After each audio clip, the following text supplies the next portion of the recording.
All right, so LCK roster summary. I'm not sure what all the different colors mean. Oh, okay, right here at the top. Okay, boom. Okay, so LCK roster summary. Dark green is signed until 26. Green equals signed. Orange equals negotiating extension, but likely free agent. Light orange, going free agent, but likely re-signing. Red equals most likely leaving. Light red are rumors. Yellow is a very promising rumor. Wow. DRX is going to be playing with UCal? UCal going back to DRX, bro. UCal is like, he's hype. He's a fun player.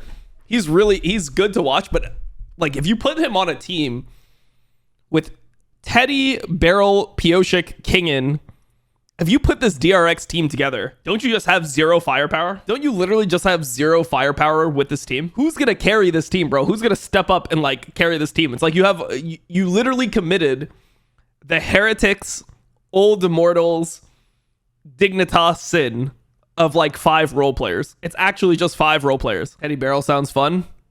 Honestly, I respect Teddy, and I know how good he was before. And I know that a lot of times he looks like he's the only one doing anything. But I actually don't believe in Teddy to be like elite. I don't think that given this team, he'll suddenly be elite. I think that he's somebody who could fit into like a role player world, and he's a role player role, but I don't think that he's the type of guy that will actually like carry on a decent team. He can look good on like a bad team, but I don't think that like on a decent team, he's going to be the difference maker. Beryl, the best player of the 2020s, will carry? Yeah, maybe. Bro, I think they need a fucking different mid laner with this.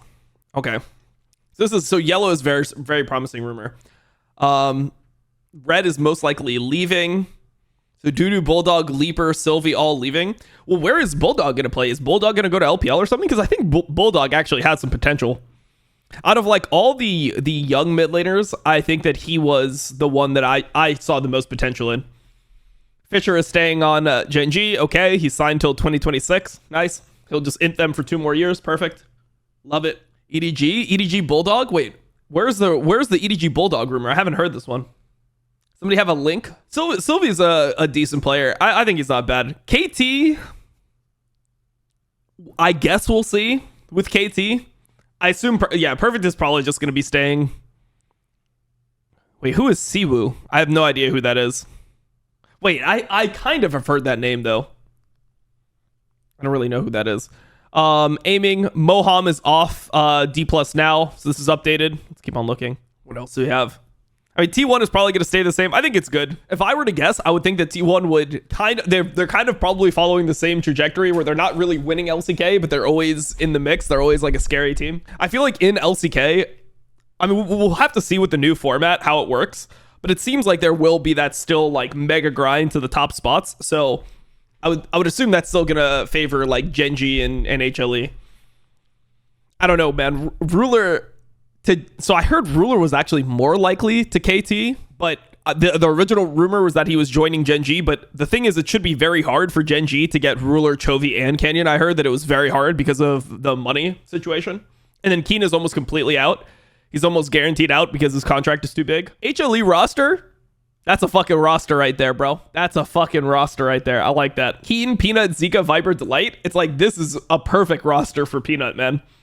Is this not the roster where Peanut can actually like win an international? EDG rumor is Zika, JJ, Bulldog, Leave, and Hong. I've heard that the rumor is that JJ is going to IG. That IG roster is going to be Rookie plus JJ plus the Shy. That's what I heard. The final nut, bro. Is Dudu good? He's like okay, I would say. He's rumored for like 3 different teams right now. He's okay, I would say. Nothing special. There was a little bit where I felt like he was going to be special, but I don't feel like that anymore. Joey's not winning Worlds this year with Dora. I mean, we'll see if he's even on this team, right? Because the orange means that they are most likely going to be a free agent.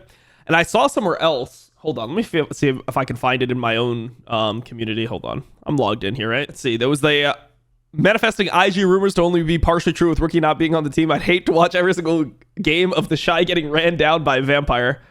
I'd hate watch every single game of the Shy getting ran down by Vampire. Okay. Levi retiring. Where is it? Okay. LCK roster rumors. So here's what people are saying. The negotiations between GenG and Ruler are nearing completion.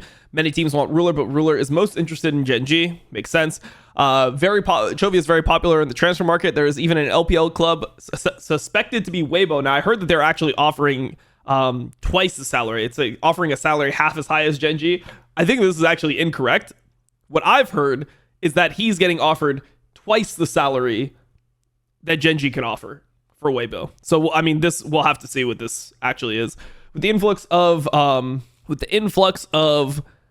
Weibo's huge funds, they're determined to get Chovy. Yeah, okay. Keen is very popular in the LCK transfer market. If T1 does not let Zeus enter the free agent market, Keen will be HLE's first target for signings. GenG can't keep Keen because the salary of Canyon, Chovy, Ruler. The probability of Barrow returning to DRX is close to 90%. All right. KT will build a lineup around BDD and Kha'zix as their core next year in addition to contacting Pays. They are preparing to use their challenger support Way. Perfect will stay in the team. The possibility of continuing to sign top laners is not ruled out. So that's what we got. All right, here we go. Here are more rumors. So according to the leakers, Knight has renewed his contract with BLG. That would be sick because like if they can keep Knight, Bin, Way, Elk on together, bro, I feel like that's a squad. Like this, obviously On has been kind of like, he's kind of been a little bit of a choker at big moments. Like when you look at him internationally, he's had some bad performances in big moments, but I feel like he is talent, bro. I feel like BLG is definitely, I mean, if they stay together and T1 stays together, it's like those are what you're going to have. The Hanwha Life team that looks really good. Whatever team Chovy's on is going to be in the fucking mix. And then you're going to have the BLG and T1 teams being like the front runners for next year. I want to see BLG run it back, bro. I really want to see BLG run it back. So there's a rumor that Cream will stay on top esports with, I don't know who that is, Jiaki, Niket, who's kind of good, Xiao Hao, and ZDZ. This is a rumor. Now I think the rumors have been updated. Let me see. Wait, hold on. Let me see. Okay, so these are some updated rumors. So here, Weibo is going after Knight and Chovy. They'll drop Crisp to pursue Mako. The 80 carry will be Light or Gala. Top will be Breathe or 369.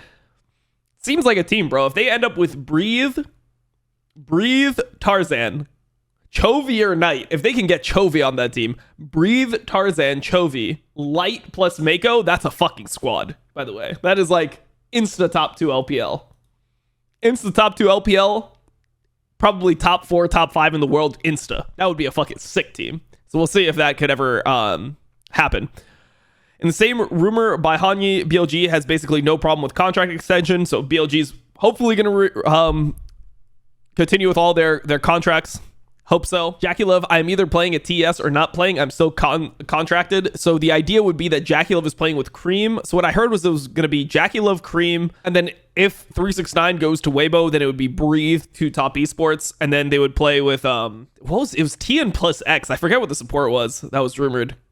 We'd have to see. Also, RA is rumored to be leaving the LPL. So LPL is shrinking in team numbers. Obviously, if you're looking at what's happening globally, it's not looking good for LOL esports right now when it comes to the team side of things. It feels like the dream of LOL esports becoming like American football or, you know, the NBA or one of these really big leagues is kind of dead in most people's mind, which is what people were investing in before. They were hoping that esports was just going to keep on getting bigger and bigger and like transcend gaming and become a mainstream like phenomenon.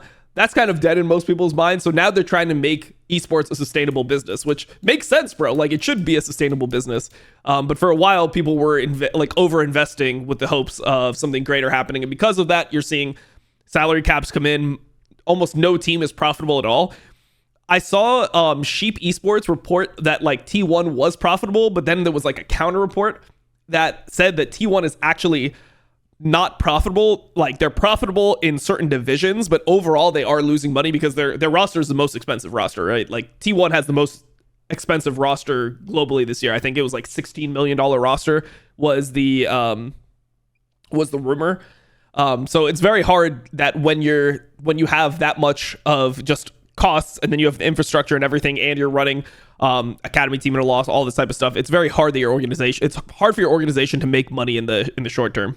Ale, the decrease of player salary this year is a large amount. So that's something that we already knew. Elk wanted the whole team to stay. He wants a higher salary. Knight can still trigger the +1 if his request is satisfied. Shun is intended to stay. Bro, I really want to see the boys come back and win it. So we have this, which is that DK have signed Bengi, Hachani, and Pumandu. Number one, bro. Why would you ever sign Hachani? Hachani might be the worst player to ever be imported. I refuse to believe that this guy can coach. I refuse to believe that a player that has like that little game understanding when he's playing is actually going to be a good coach. But Hachani, Bengi, and Pumandu. So Piglet's old support, Pumandu, who Piglet was not a fan of, and Bengi, who is, yeah, probably the second best jungler in the history of T1. Best would definitely be owner in my opinion. So the support for the team, we have this right here. The support for the team is supposed to be Lehens. This is H-Dragon, who's like a leaker. He says the contract is close to being finalized. It should be Damwon Lehens, which would be pretty interesting because the original rumor was that GenG was going to sign Ruler, so Ruler would join back with Lehens. Now, there's a lot of stuff that is going on right now in terms of like the trade market. So originally, GenG was trying to like sign a roster of Canyon, Chovy, Ruler, Lehens, and then top lane was rumored to be Doran. This is what people thought the roster was going to be because Keen is extremely expensive, so they didn't have the money to sign Keen as well as keep Canyon, Chovy, and get Ruler, who's going to be on a big contract, and Lehens on the team. Now we're hearing multiple different disagreements. So essentially, there's like a bunch of dominoes that are about to fall. Now, the first one is that Chovy has this is a rumor from Kenju, who is a former coach of RNG, or I think he's a current coach of RNG, but he was a former coach of RNG and EDG when they won MSI and World. So he actually had the Grand Slam where teams that he coached won every single tournament for a year straight. It was like an unofficial Grand Slam as a coach, which was pretty sick. This was in 2021 to 2022. He's somebody who's generally trusted within the scene. So this is all from Kenju apparently.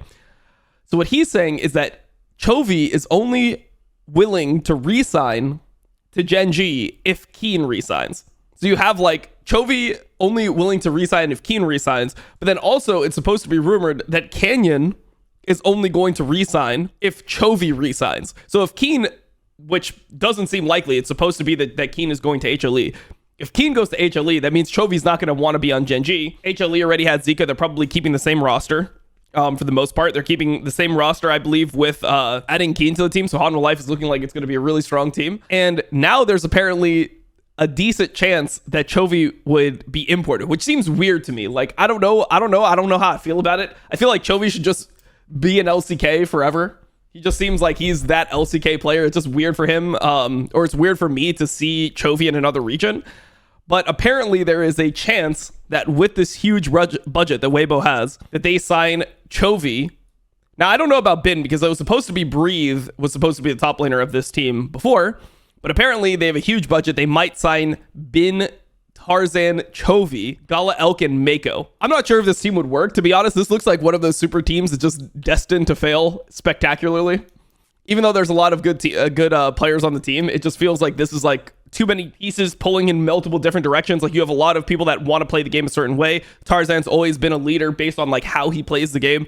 Mako is somebody who does the same exact thing. Will he be able to synergize with what Tarzan wants to do? Then you have Bin, who wants to play the game in a specific way. Chovy, who wants to play a specific way. I feel like all these guys need their own teams. Like there should be like a Bin team, a Tarzan team, a Mako team, and a Chovy team. But if Chovy ends up going to LPL, that would be crazy. Chovy and Knight, who throughout the calendar year are essentially just the two best mid laners. Like for years now, they've just been, if you look at the last like 4 years of play, both of these mid laners have been the best mid laners on like a day in, day out basis. Yes, Faker shows up at Worlds. Faker's been good at clutch moments, but throughout the calendar year, like when you're in week 3, LCK, LPL, Chovy and Knight are the best two mid laners in the world, essentially. If they're both in the same region, that would be insane, bro. That would be insane. Also, we have to like try to figure out what would happen with language barrier. Obviously, Tarzan speaks both Chinese and Korean fluently. So he should be able to help Chovy in some way, but we've seen this before with like when Ruler joined JDG originally, there was issues with him being able to communicate with the rest of the team. Like they were having to translate in game. Chovy was having to translate in game. It was very clear that Ruler didn't understand some of the calls. So like, I don't know if that is going to be a seamless transition. It seems like there would probably be growing pains. Who's in LCK stopping T1 right now? I mean, Hanwha Life should just be a better version of themselves, right? And Hanwha Life was better than T1 in LCK last year. So if they end up keeping the same roster that beat them twice and they improve their top laner from Doran to Keen, I mean, that team should, like, you would expect that team to outperform T1 domestically. Hanwha Life should be strong as fuck. If the Hanwha Life roster is Keen, Peanut, Zika, Viper, Delight, that's a crazy roster, by the way. Yeah, apparently DRX is going to try to get Kingen again. So we'll see what ends up happening with DRX, with Dom1 top lane situation. But yeah, we'll have to try to keep tabs on this, because I would assume that Chovy wants to stay in LCK. He doesn't seem like somebody who'd want to play overseas, just based off what he said in the past and his desires to stay within LCK previously. Now, who knows where his mind is at after the last couple years where he's on this super team or like, you know, GenG was essentially the biggest super team this year, right? That was the team that everyone looked at as like, oh shit, they got Canyon and Keen. They signed two of the best players in their role to go with a core that had already been, you know, proven solid. So when I think about this GenG team, maybe the effect of losing means that Chovy has changed his perspective and he wants a different type of challenge. Because I feel like there's a point where you don't want to keep on doing the same thing over and over again as a player. Like, even though Chovy is winning domestically, it's like, okay, what happens if we start next year and Chovy wins another LCK and then he like wins MSI?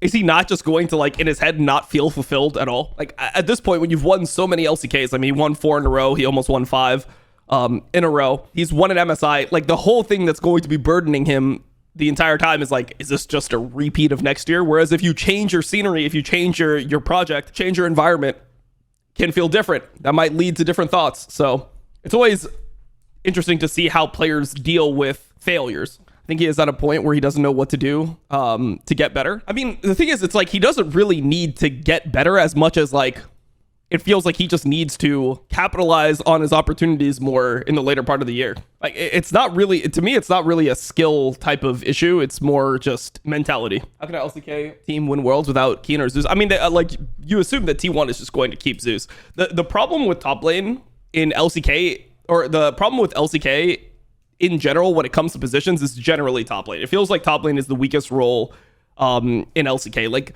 a lot of the players don't seem like they have that X factor to hit the next level, like Din, Dudu, Clear. Like, these guys, you don't expect them to be great. And then, like, the people that end up performing pretty well domestically, Keen is really good, obviously. He can show up. Zeus is really good. But outside of Keen and Zeus, the next tier of top laners is like Doran, Kingen. I mean, I guess you'd throw in like Perfect in there. Like, that's the next tier of top laners. And they don't feel like they're anything special. So, yeah, I mean, I definitely feel like if you want to win worlds from Korea, you need to have one of those two guys on your team. Kingen overrated as...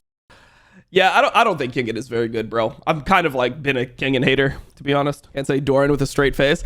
I mean, the thing is, Doran consistently places well in Korea, and it's not like he's just getting shit on every game. He has these horrible Doran games where he just solo ins the game, but he is not somebody who is a consistent liability in Korea. That is like an issue, right? That is something that you're always thinking about. It's like, damn, bro, like Doran...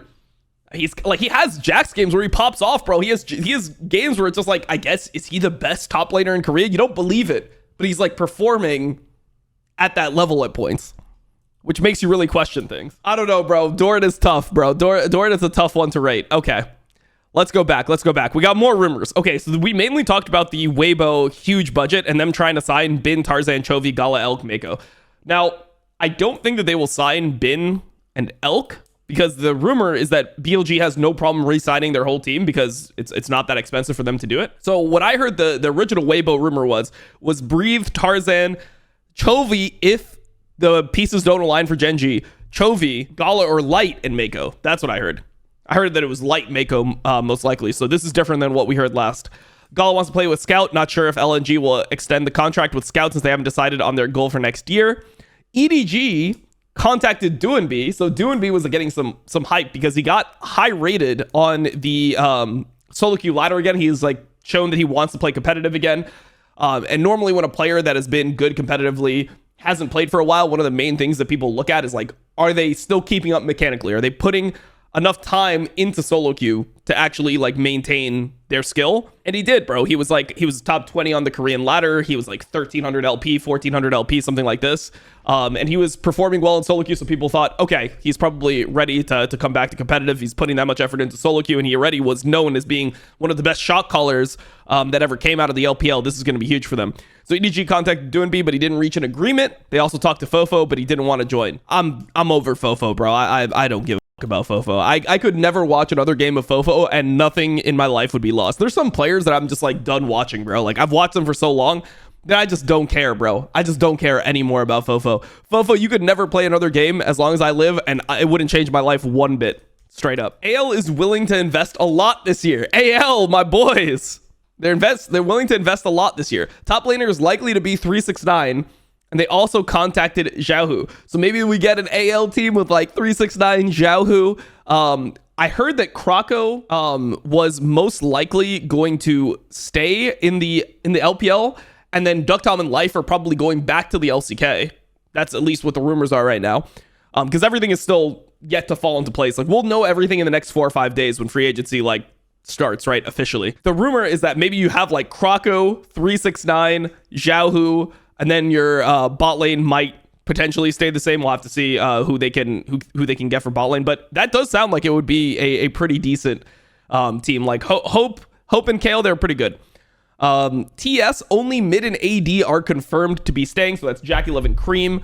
There was rumors of Nickit going to top esports. There's rumors of Xiaohao going to top esports. We'll have to see how all the pieces fall on top esports, but I feel like if they lose their their jungle support, I feel like a lot of their structure is gone, and that's it. Ducktom is a Philios one-trick pony. That's his problem. I feel like this is such an outdated narrative. Like when I hear that Ducktom is an Philios one-trick pony, I feel like people didn't watch him at all this year. Like Ducktom, Games of Legends, like he was playing his best champion this year. Felt like it was Ashe. Like from watching the games, like people thought that, I mean, at least I thought that his Ashe was really good, and this is what he played this year. Ashe, Senna, Kai'Sa, Varus, Ezreal. Played 3 games of Philios only. Like a lot of these losses, like a lot of the win rates are kind of skewed because he was playing on that dog shit AL team at the beginning of the year, and then when new coach came in, they got Ollie, then the team actually got better. Yeah, I felt like he was really good on Ashe. Like Ashe ended up getting banned a lot because he was smurfing on it towards the end, and then MF was something that he was decent on. Team was, still having some rough games, and there was the Kai'Sa games that he played.